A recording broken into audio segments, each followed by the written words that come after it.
Insurance cell एक mindset का game है। कहा जाता है ये सारा दिमाग का खेल है ना। हमारा insurance business of the mind, for the mind और बाय द माइंड है। हमारे इंश्योरेंस बिजनेस में सक्सेस होने के लिए माइंडसेट का 80% रोल होता है, क्योंकि हमारे पास बेचने के लिए दोस्तों कोई प्रोडक्ट नहीं है।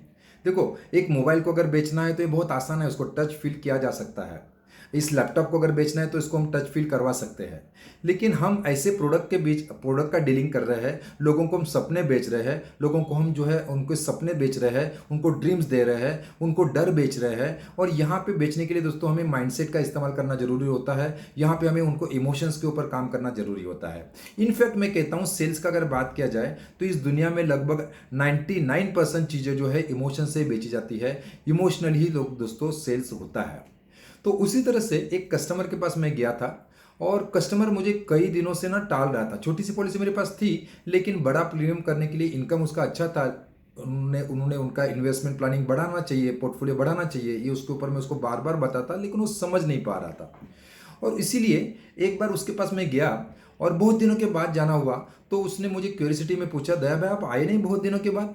तो उसको मैंने उनके सामने एक छोटा सा स्टोरी रखा कि यस सर, मैं आपके पास ही अभी आ रहा था और एक जगह पे आपके एरिया में आया था और आपके पास आ गया। और वहाँ पे एक मेरे कस्टमर के पास मैं गया था। उस कस्टमर का, वो मेरे अच्छे दोस्त थे, मेरे कस्टमर थे, उनका कुछ महीने पहले उनका डेथ हो गया। और उनका जब भी क्लेम सेटलमेंट की बारी आई तो उनको जो है उनका इनकम काफ़ी अच्छा था। लगभग 10 लाख रुपए से ज़्यादा उनका महीने का अर्निंग था। उनको लगभग उनका उनका बिजनेस बहुत अच्छा था। उनको जो है उनका एज भी सही था। लेकिन उनके पास जो है LIC ने, मेरी कंपनी ने जो है उनको सिर्फ 10 लाख रुपए का ही क्लेम पास करके दिया। तो वो बोलते ऐसा कैसे किया? अगर इनका इनकम अच्छा था, इनको ज़रूरत अच्छी थी, इतना बड़ा इनकम था, बिजनेस अच्छा था, तो उनको 10 लाख ही क्यों दिया? तो उनको मैंने बताया कि क्या बात हुआ मालूम है, जब भी उन्होंने LIC के साथ जब भी कॉन्ट्रैक्ट किया था ना, तभी उन्होंने एक गलती काम किया था। उन्होंने एक एग्रीमेंट साइन किया था कि मेरे डेथ के बाद में मेरे फैमिली को 10 लाख ही मिले, ज़्यादा की उनको ज़रूरत नहीं है। मेरी फैमिली में जो है, मेरे जाने के बाद मेरी फैमिली जो है वो 10 लाख में एडजस्ट कर लेगी। उसका जो भी स्टैंडर्ड ऑफ लिविंग है वो उस 10 लाख से हिसाब से वो एडजस्ट कर लेगी। ओके, वो आज उसका पुराना घर है, उसमें उतने बड़े घर की उसको जरूरत नहीं, वो बेच देगी तो चलेगा। ओके, जो पुरानी कार इस्तेमाल कर रही है, बड़ी कार इस्तेमाल कर रही है, उसकी उसको जरूरत नहीं है, वो छोटे गाड़ी के साथ सह सकती है। मेरे बच्चे जो है उनको 10 लाख में ही उनका सब कुछ हो जाएगा। उनका पढ़ाई लिखाई जो है, जो बड़े कॉलेजेस में, बड़े स्कूल्स में वो जाना चाहते थे, लेकिन मेरे बाद में अगर छोटे स्कूल में जाएंगे तो भी चलेगा, वो 10 लाख में सब एडजस्ट कर लेगी। इस तरह का उसने एग्रीमेंट LIC के साथ, मेरी कंपनी के साथ किया था। और एग्रीमेंट करने के बाद तो हम कुछ कर नहीं सकते, उनको फिर 10 लाख ही मेरी कंपनी ने दिया। तो ये बताने के बाद ना वो बहुत क्यूर हो गया, उसको बहुत आश्चर्य लगा, ऐसा क्यों, इसने इसने इसने ऐसा गलती क्यों किया? सर बहुत बार ऐसे ही होता है ना, हम बहुत कुछ उनको बताना चाहते हैं लेकिन लोग सुनने के लिए तैयार नहीं होते हैं। उनको मैं समझाता था कि आपका 10 लाख रुपए का अगर आपका इनकम है, लगभग मोटा मोटा 10 लाख रुपए अगर आप कमाते हैं, तो कम से कम 2.5 से 5 करोड़ का आपका इंश्योरेंस होना चाहिए, जो आपके फैमिली को, जो आज आप स्टैंडर्ड ऑफ लिविंग दे रहे हो उस तरह का आप एंजॉय कर सकते हैं। आपके बच्चे जिस कॉलेजेस में, जिस स्कूल्स में जा रहे हैं, उसी तरह का अगर लाइफस्टाइल एंजॉय करना चाहते हैं, तो उनके पास कम से कम 5 करोड़ का जो है इंश्योरेंस कवर होना जरूरी है। लेकिन वो समझ नहीं पाए, उन्होंने वही एग्रीमेंट किया और आज उनको 10 लाख रुपया मिला। और ये सारी चीज़ों की वजह से पूरे फैमिली को दोस्तों आज एडजस्ट करने के लिए ज़रूरत पड़ रही है। सर मैं आपको पूछना चाहता हूं, आपका कंपनी के साथ एग्रीमेंट कितने अमाउंट का हुआ है?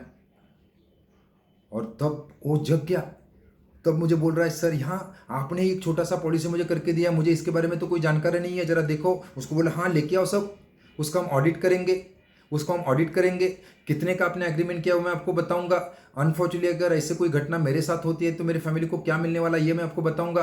और दोस्तों देखो, बहुत सारे लोग ना, बहुत सारे कस्टमर इनोसेंट होते हैं, उनको इसके बारे में बिल्कुल भी जानकारी नहीं होती है। और जब उसके सामने मैं बैठा, उनका सारे पॉलिसीज को मैंने देखा, तो मोटा मोटा दोस्तों उसका भी अर्निंग लगभग 5 लाख रुपये से भी ज़्यादा मंथली का वो अर्निंग कर रहा है। और उनका मोटा मोटा हिसाब लगाया जाए तो उसको समझ में आया कि 12 से 15 लाख रुपए का उनका इंश्योरेंस कवर है।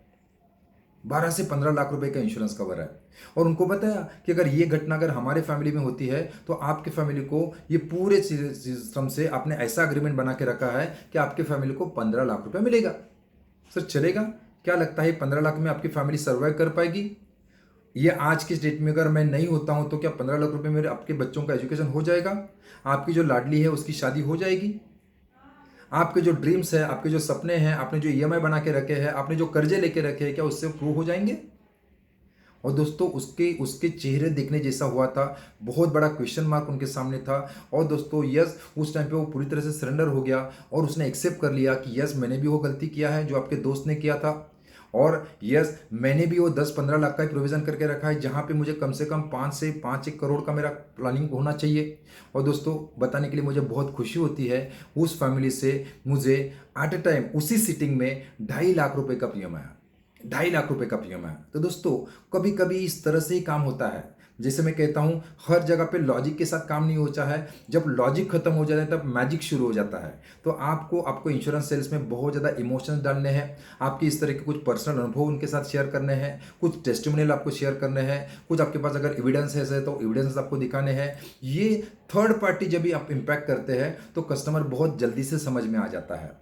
वही अगर मैं कई सालों से उसको बता रहा हूँ कि आपको पॉलिसी करना चाहिए, पॉलिसी करना चाहिए, वो नहीं समझ रहा था। लेकिन यहाँ पे वो इनडायरेक्टली थर्ड पार्टी इन्फ्लुएंस के साथ बहुत जल्दी समझ में आ गया और बहुत अच्छा उसने बिजनेस मुझे दिया और इसके आगे भी उसको अभी अपग्रेड करने के लिए वो बात कर रहा है।